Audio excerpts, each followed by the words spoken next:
দর্শক সবাইকে স্বাগত জানাচ্ছি প্ল্যানেটরি হেলথ একাডেমিয়া সুরক্ষায় প্রতিদিন অনুষ্ঠানে। আপনাদের সাথে আছে আমি সারওয়ার সুমন। এই অনুষ্ঠানটির সাথে স্পন্সর হিসেবে আমাদের সাথে আছে ইউনাইটেড হসপিটাল। আমরা সুরক্ষায় প্রতিদিন অনুষ্ঠানে আজ যে বিষয়টি নিয়ে কথা বলবো বলে ঠিক করেছি সেটি হচ্ছে মহামারীর অভিজ্ঞতা, প্রতিকার ও প্রতিরোধ সক্ষমতা। এই বিষয়টি নিয়ে কথা বলতে আমাদের সাথে যুক্ত আছেন দুজন অতিথি। একজন আছেন সুদূর কানাডা থেকে আমাদের সাথে যুক্ত হয়েছেন, কানাডার ব্রিটিশ কলম্বিয়া বিশ্ববিদ্যালয়ের ক্লিনিক্যাল অণুজীব বিজ্ঞানী ডক্টর মোহাম্মদ মুর্শেদ। আপনাকে স্বাগত জানাচ্ছি সুরক্ষার প্রতিদিন অনুষ্ঠানে। এবং আমাদের সাথে আরও যুক্ত আছেন ডক্টর মোহাম্মদ জাকির হোসেন। ডক্টর মোহাম্মদ জাকির হোসেন জনস্বাস্থ্য রোগ তত্ত্ববিদ, একই সাথে বিশ্ব স্বাস্থ্য সংস্থার সাবেক আঞ্চলিক উপদেষ্টা হিসেবেও কাজ করছেন।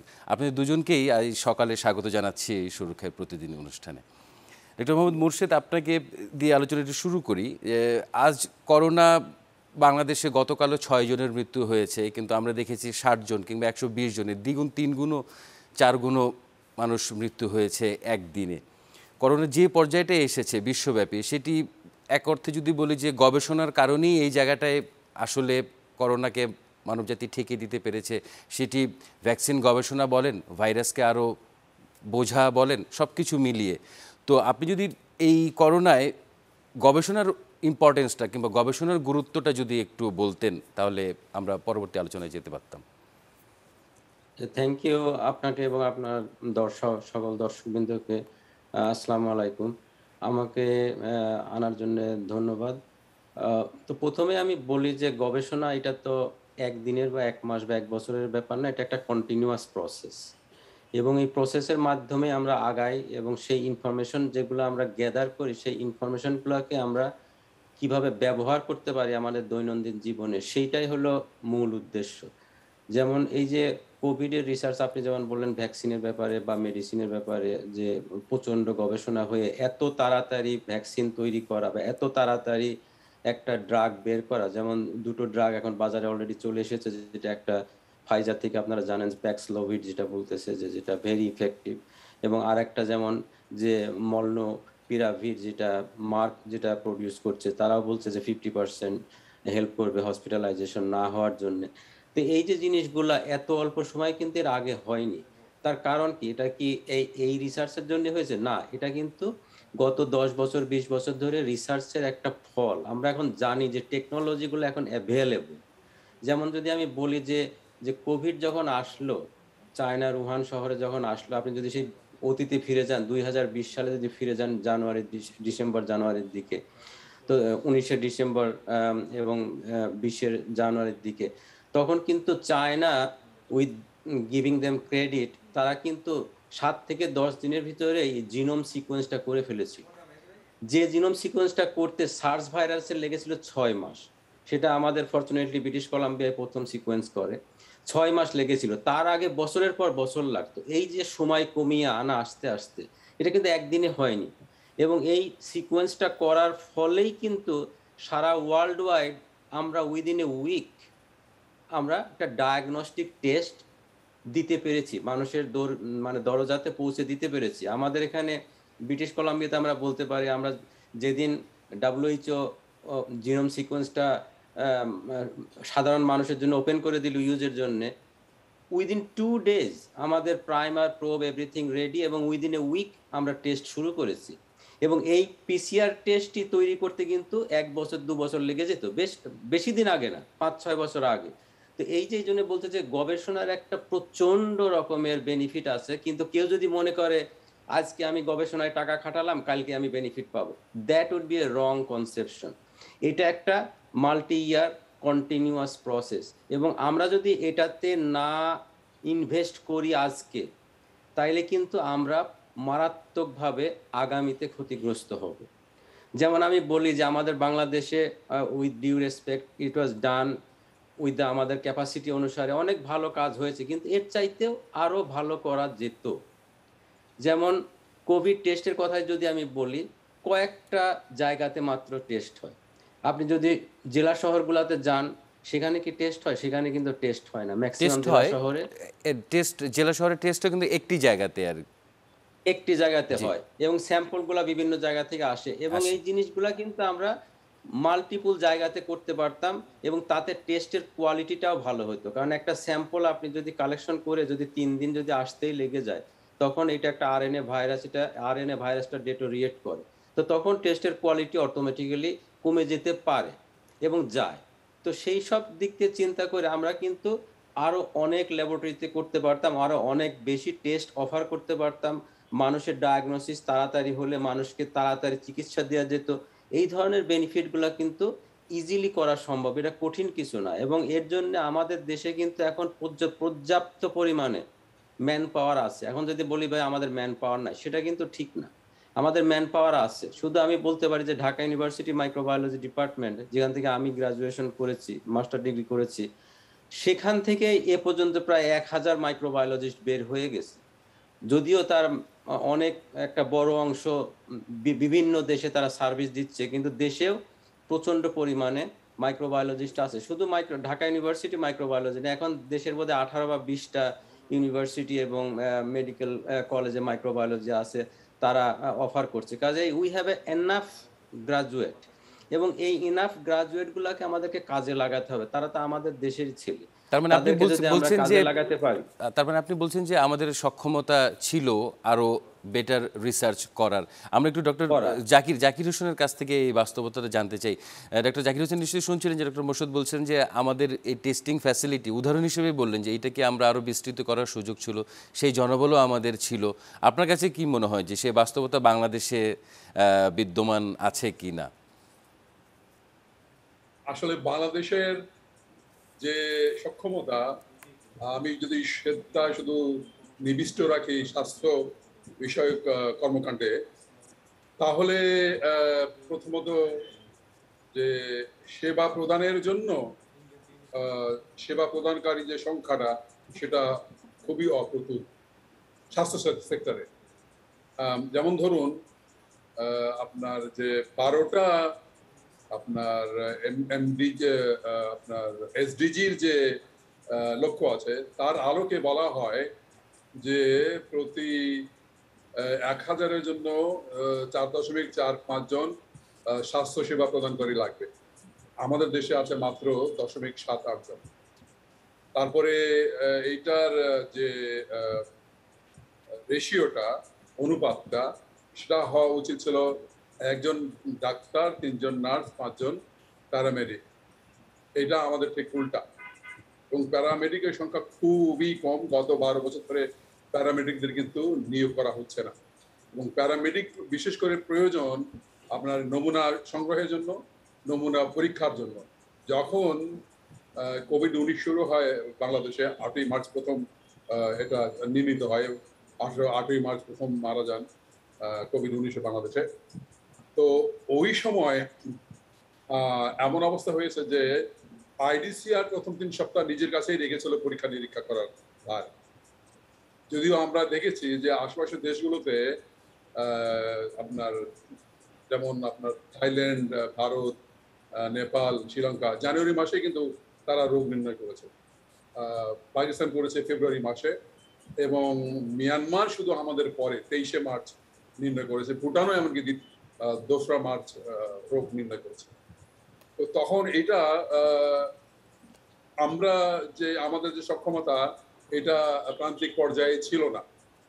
জেলা পর্যায়গুলোতে আমরা জানি যে আরটিপিসিআর যন্ত্র ছিল না, এবং আমরা জানি আরটিপিসিআর যন্ত্রটা হলো সবচেয়ে বেশি আপনার আমরা যেটা বলি গোল্ড স্ট্যান্ডার্ড। যদিও সেটাও একেবারে 100% রোগ নির্ণয় করতে পারে তা না, মাত্র 70% মতো পারে রোগ নির্ণয় করতে। তো সেটাও কিন্তু জেলাগুলোতে ছিল না। এবং আইডিসিআর তখন যেটা প্রয়োজন ছিল সেটা যে বুঝে নেয়া যে আশেপাশে যখন জানুয়ারি মাসে কিন্তু পৃথিবীর অন্যান্য দেশে সব দেশে হয়ে গেছে, কিন্তু আমাদের এখানে কিছু কিছু ফেব্রুয়ারি মার্চে হয়েছে। কিন্তু ইউরোপে তো ইউরোপ আমেরিকা জানুয়ারি মাসেই পাওয়া গেছে রোগ, এবং দেশের পর দেশ এটা এই রোগে ভারাক্রান্ত হয়ে গেছে।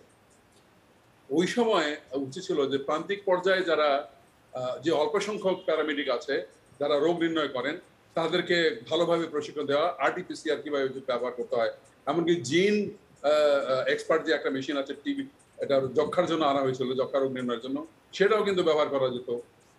এবং অ্যান্টিজেন টেস্টও কিন্তু মোটামুটি ওই সময়ে জানুয়ারির মধ্যেই কিছু কিছু ইউরোপ আমেরিকা বাজারে পাওয়া গেছে।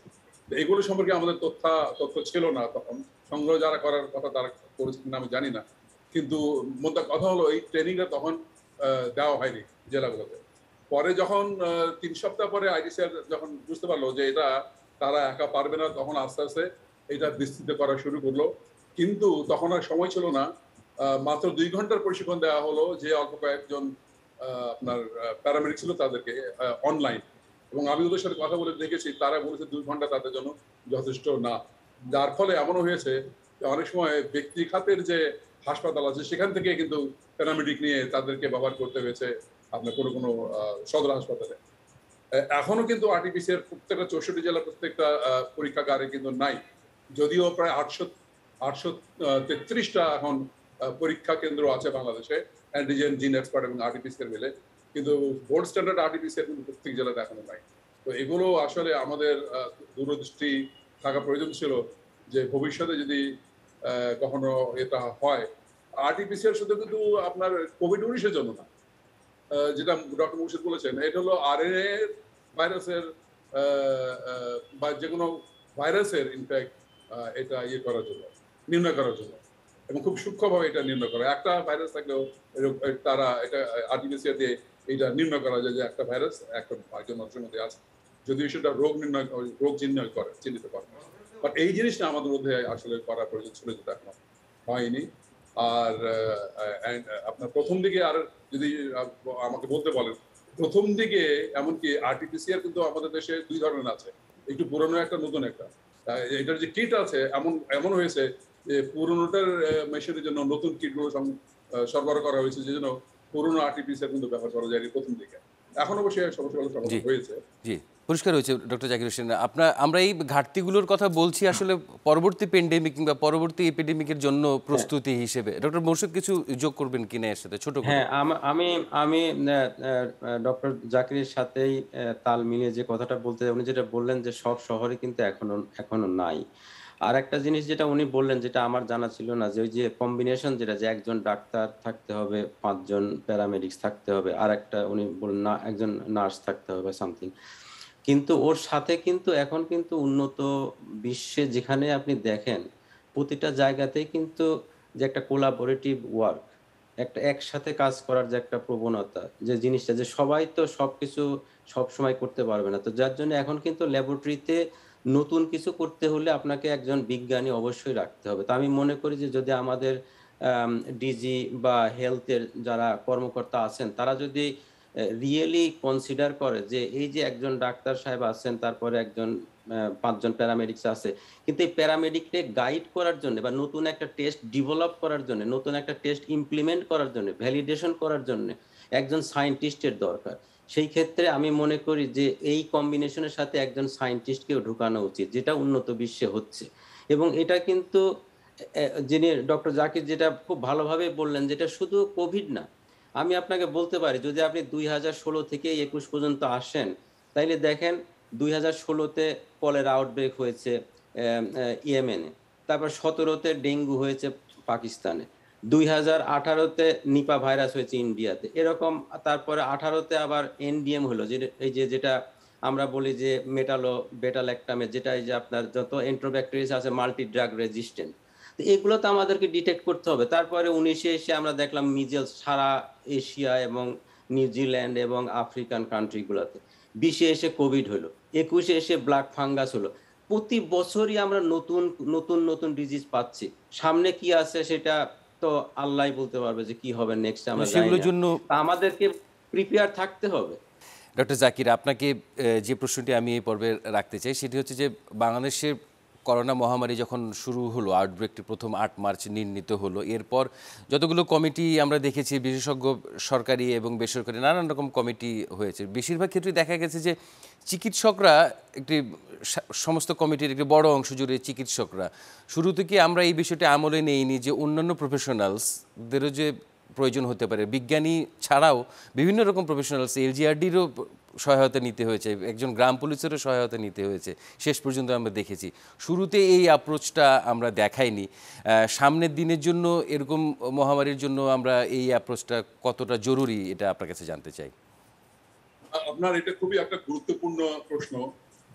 এটা আসলেই ভবিষ্যতের এটা প্রয়োজন, এই অভিজ্ঞতাটা। সেটা হলো যে আপনারা জানেন কিনা যে খবরের কাগজে এসছে এবং আমরা মানে অন্তর্নিহিত যে তথ্যগুলো সেখান থেকে জেনেছি, প্রায় 40টার বেশি কমিটি কিন্তু করা হয়েছিল এই কোভিড-19 ব্যাপারে। এবং যদিও আসলে খুব 4টা-5টার বেশি কমিটি কাজ করেনি, এবং যে কমিটিগুলো করা হয়েছে আপনার যেমন জাতীয় যে পরামর্শ কমিটি সবচেয়ে উপরে যে পর্যায়ে, সেখানে কিন্তু আমার জানা মতে কোনো ইমিউনোলজিস্ট নাই, অথচ এই রোগটা কিন্তু ইমিউনোলজি ভিত্তিক রোগ। আপনার টিকা দিলেই ইমিউনোলজির কথাটা চলে আসবে। তারপরে এপিডেমিয়া, খুব ভালো এপিডেমিওলজিস্ট, অভিজ্ঞতা সম্পর্কে এপিডেমিওলজিস্ট, রোগ তথ্য সম্পর্কিত যে এপিডেমিওলজিস্ট সেরকম কেউ ছিলেন না, অথচ এটা কিন্তু এপিডেমিওলজিক্যাল একটা ফেনোমেনন। তারপরে আপনার পাবলিক হেলথ স্পেশালিস্ট যদি বলেন, হ্যাঁ পাবলিক হেলথ স্পেশালিস্ট ওই অর্থে জনস্বাস্থ্য যে বিশেষজ্ঞ যারা বাংলাদেশের জনস্বাস্থ্য যে বিভিন্ন পর্যায়ে কাজ করে এসছেন, অভিজ্ঞতা সঞ্চয় করেছেন বা বিভিন্ন ঘাত প্রতিঘাতের মধ্যে অভিজ্ঞতা সঞ্চয় করেছেন, তারা খুব একটা ছিলেন না। এইটা হলো একটা হলো আপনার এবং আমরা আরেকটি ঘাটতি দেখেছি, সেটা হচ্ছে যে ভলান্টারি যে অর্গানাইজেশনগুলো, রেড ক্রিসেন্ট কিংবা আমি সেখানে যাচ্ছি, এটা হলো ভিতরের কথা। আর বাইরে যেটা বলছেন আপনার, যে আসলে এখানে ছিল একটা টিম ওয়ার্কের প্রয়োজন, যে সংস্থা যেটাকে আমরা স্কিল মিক্স বলি, বিভিন্ন আপনার অভিজ্ঞতা সম্পন্ন মানুষ, বিভিন্ন ব্যাকগ্রাউন্ডের মানুষ, তারা একত্রিত হয়ে পরিকল্পনা গ্রহণ করবে বিভিন্ন পর্যায়ে কিভাবে তাদের লেভেলে এই রোগটাকে নিয়ন্ত্রণ করা যায় এবং প্রতিরোধ করা যায়। সেখানে আপনার আপনার যে পুলিশের ভূমিকা আমরা কিছুটা দেখেছি, কিন্তু টিম ওয়ার্কের মাধ্যমে দেখেছি, প্রত্যেকে নিজে নিজের সাইলো থেকে কাজ করেছে। তারপরে আপনার যে গণ যে তথ্যগুলো, গণযোগাযোগের যে কাজগুলো, সেগুলো কিন্তু রেডিওতে, টিভিতে তারা প্রত্যেকে আলাদা আলাদাভাবে স্বাধীনভাবে কাজ করেছে, কিন্তু সংযুক্ত হয়ে সবাই বসে একটা বুদ্ধি পরামর্শ করে একটা স্ট্র্যাটেজি তৈরি করা, সেটা হয়নি। স্ট্র্যাটেজি স্বাস্থ্য অধিদপ্তর একটা স্ট্র্যাটেজি তৈরি করেছে, যেটা করেছে তারা, কিন্তু মজার কথা হলো যে স্বাস্থ্য শিক্ষা ব্যুরো, স্বাস্থ্য শিক্ষারই অধীন একটা প্রতিষ্ঠান যারা শুধু গণযোগাযোগের কাজ করে, তাদের কাউকে অন্তর্ভুক্ত করেনি সেই স্ট্র্যাটেজি তৈরিতে। তো সেই জন্য আসলে আমরা জনগণের কাছে যেতে পারিনি প্রয়োজনীয় তথ্য নিয়ে। আমি একটা কথা সবসময় বলতাম সরকারি চাকরিতে থাকা অবস্থায় আমার সহকর্মীদেরকে, যে মানুষ সৌভাগ্যবশত স্বার্থপর। যদি সে নিজের স্বার্থটা বুঝতে পারে যে এটাতে আমার ভালো, এটাতে আমার ভালো না, তাহলে সে কিন্তু সেটা গ্রহণ করবে। তা আমরা বোঝাতে ব্যর্থ হয়েছি মানুষকে যে কোনটা তাদের জন্য ভালো, কোনটা ভালো না। মুখোশটা ভালো ছিল, দূরত্ব বজায় রাখা ভালো, এগুলো মানুষ কিন্তু গুরুত্ব দেয়নি, কারণ আমরা সেভাবে তাদেরকে পৌঁছাতে পারিনি। আমাদের যে কমিউনিকেশনের যে স্ট্র্যাটেজি, সেটা সেরকম শক্তিশালী ছিল না, বা বাস্তবায়নে আমরা শক্তি পাইনি। অন্যান্য যে এনজিও গুলো আছে, অন্যান্য যে জনগণ যারা আছে, জনগণ প্রতিনিধি যারা আছে, তাদেরকে নিয়ে আমরা আইসোলেশন কোয়ারেন্টাইনের ব্যবস্থা করতে পারতাম, যেগুলো করা যায়নি, কারণ তাদেরকে আমরা সম্পৃক্ত করতে পারিনি। এই যে ব্যাপকভাবে সবাইকে নিয়ে চিন্তা করা, যে কাকে কাকে কোথায় কোথায় কিভাবে কাজে লাগানো যায়, সবাই কি করে একত্রে নিয়ে এসে পরিকল্পনা করে সে প্রত্যেক নিজের নিজের অংশটা বাস্তবায়ন করতে পারে, সেই ধরনের পরিকল্পনা কিন্তু আমরা আসলে দেখতে পাইনি, যদিও সেটির অনুপস্থিতি ছিল। বাস্তবায়নে দেখিনি। যে ডক্টর মোহাম্মদ মোর্শেদ, এই স্কিল মিক্সিং এর কথা যেটি ডক্টর জাকির বলছেন, এটি কানাডায় কিভাবে হয়েছে, আর আপনার কোনো পরামর্শ আছে কিনা যে স্কিল মিক্সটা কিভাবে পাবলিক হেলথের সাথে করা যায়? Thank you. এটা আসলে গুরুত্বপূর্ণ জিনিস এবং ডিসকাস করা উচিত। এটা আমরা এখানে যেভাবে করি, যে আমি যেটা আগেও মানে এই শুরু আগে যেটা বলছিলাম, যে আউটব্রেক হচ্ছে, হবে এবং ভবিষ্যতেও আসবে, এবং একের পর এক আসবে। আমরা জানি না কিভাবে আমরা কখন মোকাবেলা করব, যার জন্য we have to be ready. কারণ মানে যদি প্রি কন্ডেমিক, আমি আবার একটু ব্যাকে যাচ্ছি, যদি প্রি কোভিড পিরিয়ডে যাই, তখন একদিনে পৃথিবীতে 2 লাখ ফ্লাইট চলতো, 2 লক্ষ ফ্লাইট চলতো। তো একটা ফ্লাইটে আপনারা জানেন যে 100 থেকে 400-500 পর্যন্ত প্যাসেঞ্জার থাকে। যদি অন অ্যান অ্যাভারেজ 100 করেও ধরি, বা যদি 100 করেও ধরলে দেখা যাবে যে 10 মিলিয়ন, মানে 1 কোটি লোক যাতায়াত করছে এভরিডে। তো বাংলাদেশে কতগুলা প্লেন নামছে, তো অ্যাটলিস্ট 30-40 হাজার প্যাসেঞ্জার নামছে, বিভিন্ন দেশ থেকে আসছে। কাজেই খাওয়ার থেকে, তারপরে যে মশা, বিভিন্ন পোকামাকড় থেকে বা পানি থেকে বিভিন্নভাবে আমরা রোগ ক্যারি করে আমাদের দেশে নিয়ে আসতে পারি। কাজে আউটব্রেক আজকালকার দিনে, যেহেতু এটা kind of a small village now, আমরা কোনো সময় প্রোটেক্ট করতে পারবো না, আমরা স্টিলের বেড়া দিয়ে বাংলাদেশকে প্রোটেক্ট করতে পারবো না। ডিজিজ আসবে কিন্তু মোকাবেলা করতে হবে। এবং এখানে আমরা যেটা করি, এখানে যে কোনো আউটব্রেক হলেই আমরা আগেই তো খবর পাই, প্রোমেডে খবর পাওয়া যায়, ইমেলে খবর পাওয়া যায়, ফোনে খবর পাওয়া যায়, WHO খবর দেয়, নিউজ মিডিয়া খবর দেয়। তো তখন আমরা ইওটি একটা আছে, ইমার্জেন্সি অপারেশন টিম বলি। এইখানে যেটা যে ডক্টর জাকির সাহেব বললেন যে বিভিন্ন প্রফেশনাল লোক সেখানে থাকে এবং এভরিবডি গিভ দেয়ার ওপিনিয়ন, এবং তাদেরকে সাব কমিটি করে দেওয়া হয় যে মিডিয়ার জন্য এটা করবে, কমিউনিকেশনের জন্য এটা করবে, রিসার্চের জন্য এটা করবে, ডায়াগনস্টিকের জন্য এইটা সাব কমিটি, এরকম অনেকগুলো সাব কমিটি করা হয় এবং সেইভাবে করা হয়। তো আমি যেটা বলতে চাই যে আজকে সবার সবার সবার কাছে বলতে চাই যে আমাদের এই যে প্যান্ডেমিক, এটা তো একটা নতুন নতুন একটা মহামারী। সেই 2000 মানে 1914 থেকে 18 ওই সময় স্প্যানিশ ফ্লু হয়েছে, তারপরে তার প্যান্ডেমিক হয়নি। This is another pandemic that we had a chance to learn from. তা আমরা এই যে ভুলগুলা যদি আমরা শনাক্ত করতে পারি একসাথে বসে, এবং সেই ভুলগুলা পরবর্তী যখন আউটব্রেক হবে বা প্যান্ডেমিক হবে তখন যেন আমাদের এই ভুলগুলা না হয়, that should be recognised, that is extremely important. আমরা কি করতে পারিনি সেইটা আলোচনা না করে, যে পারিনি সেইটাকে চিহ্নিত করে ভবিষ্যতে আমরা যেন রেডি হতে পারি সেটার জন্য। সময় কিন্তু এখনো চলে যায়নি, কোভিড ইজ নট ওভার। বাংলাদেশে এখন ফরচুনেটলি ডেথ কমেছে, ডেথ যে বাড়বে না এমন কোনো কথা নাই। Think about Germany, they had very low number, now they have 37,000 case a day. আমেরিকাতে কেস নাম্বার বাড়ছে, ডেথ বাড়ছে, বিভিন্ন দেশে ডেথ মানে নাম্বার বাড়ছে, ডেথ বাড়ছে। বাংলাদেশে যে আর একটা ওয়েভ আসবে না, who knows, we are not over yet. তো we have to think very seriously যে যেগুলো আমরা করতে পারিনি এখনো আমাদের সময় আছে। উই শুড থিঙ্ক বিগ এবং we should think for the future, যে যেটা আমরা আজকে গতকাল করতে পারিনি সেটা আমরা যেহেতু আমাদের ভুলটা ধরতে পেরেছি, we should move forward with the right direction. জি, একেবারেই পরিষ্কার হয়েছে। ডক্টর মোহাম্মদ জাকির হোসেন, ডক্টর মোর্শেদ বলছিলেন যে pandemic is not over yet এবং একটি থার্ড ওয়েভের আশঙ্কা বিভিন্ন জায়গা থেকে করা হচ্ছে। ইউরোপে already record number of patients detected হচ্ছে এবং ভারতও অনেকেই বিজ্ঞানীরা বলছেন যে একটি থার্ড ওয়েভের নড়াচড়া শুরু হয়েছে। এটি আসলে কতটুকু বাস্তবতা আছে এবং বাংলাদেশে এই থার্ড ওয়েভের কীরকম প্রস্তুতি দরকার বলে আপনি মনে করেন? সুমন, এখানে একটা কথা বলি, আমরা কিন্তু বাংলাদেশে কিন্তু থার্ড ওয়েভ না, বাংলাদেশে এখন যেটা হবে এটা ফোর্থ ওয়েভ হবে।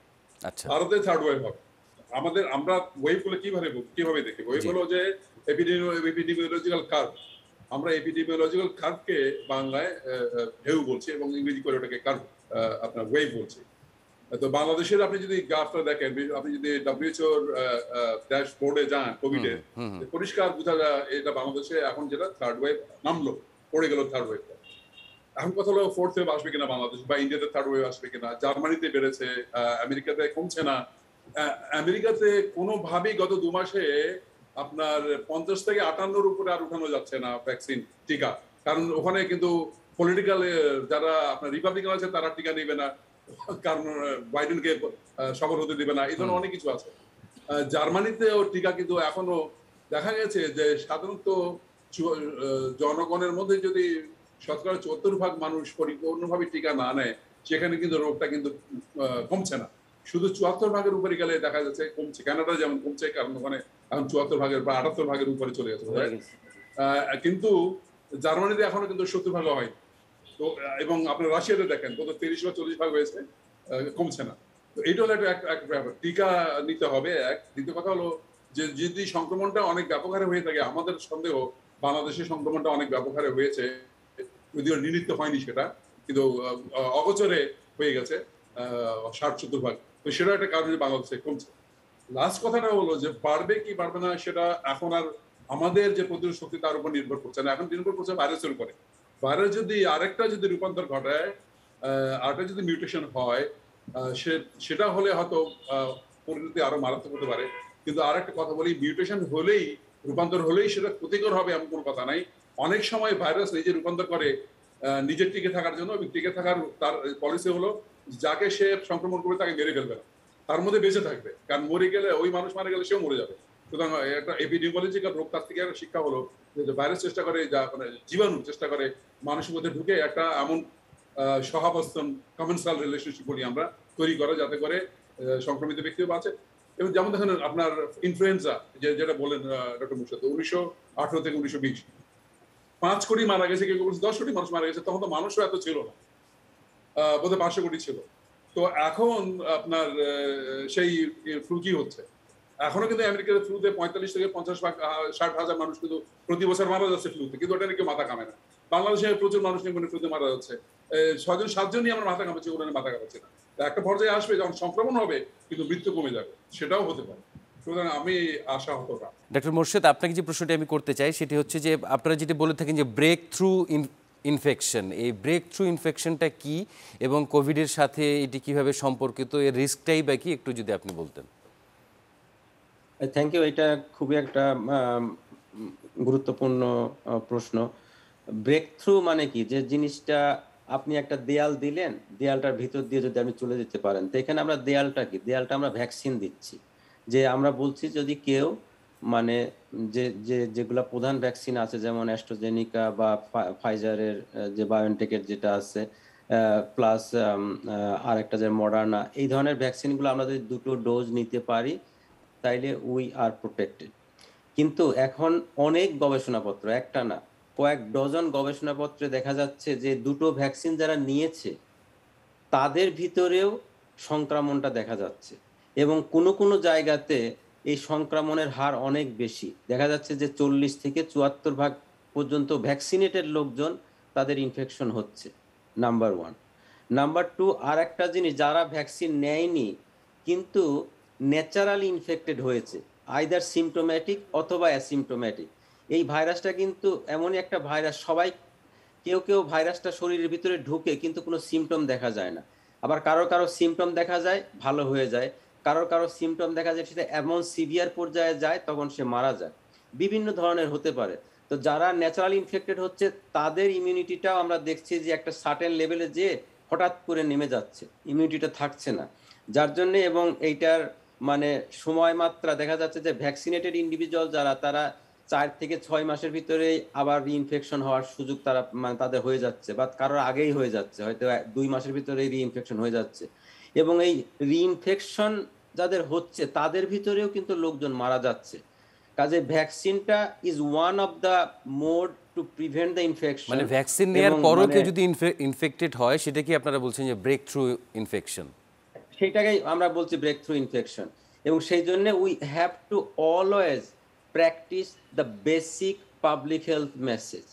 যেমন মাস্কটা ইউজ করতে হবে, আমাদের প্রধানমন্ত্রী শেখ হাসিনা কিন্তু বারে বারেই বলে এই কথাটা যে মাস্ক ইউজ করতে, এবং এই জিনিসটা করতে হবে, মাস্কটা ইউজ করতে হবে, ডিস্টেন্সটা বজায় রাখতে হবে, এবং প্রিফারেবলি ইনডোরে গ্যাদারিংটা যাতে কম করা যায় সেই জিনিসটা আমাদের মাথার ভিতরে রাখতে হবে ইনডোরে। কারণ ইনডোরে আমি একটা বাংলাদেশের একটা পত্রিকায় লিখেছিলাম ওই ঈদের নামাজের আগে, যে ইনডোরে ইনফেকশনের rate is 18.2% higher than outdoor.